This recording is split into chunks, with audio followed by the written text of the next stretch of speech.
High বন্ধুরা, কেমন আছেন? আসসালামু আলাইকুম রহমতুল্লাহ। আজকে আমার বাসায় মেহমান আসবে। মেহমানদের জন্য ফজর নামাজ পড়ে হাজব্যান্ডের বাজারে গেল, তো গরু মাংস কিনে নিয়ে আসলো, তরতাজা রানের মাংস। এখন এটা পরিষ্কার করে নিলাম, ছোট ছোট পিস করে নিলাম, রান্না করব মেহমানদের জন্য। এখন চুলার উপরে পাতিল বসিয়ে সব মশলা দিয়ে ভেজে নিচ্ছি।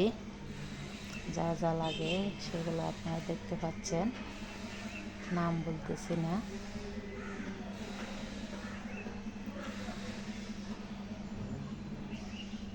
মেহমানদের জন্য মনোযোগ দিয়ে রাঁধতে হয়।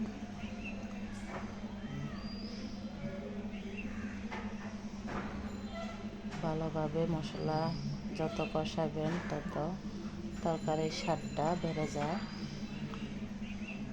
সবসময় আগুন বেশিতে কষালে মশলাটা ভালো হয়।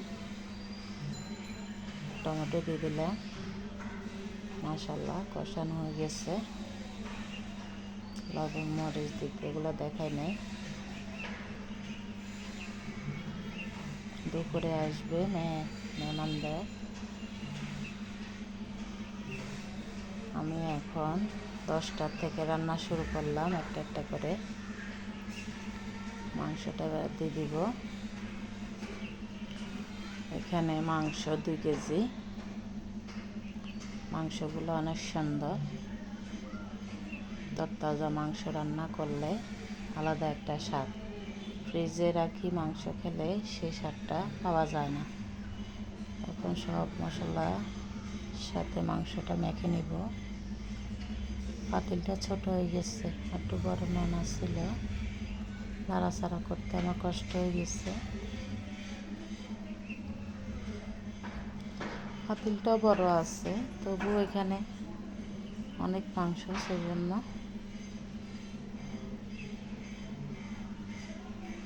হাড্ডি কম সবগুলো মাংস। রান্নার পরে মাংসটা অসাধারণ হয়েছে, সবাই সুনাম করতেছে, অনেক মজা হয়েছে।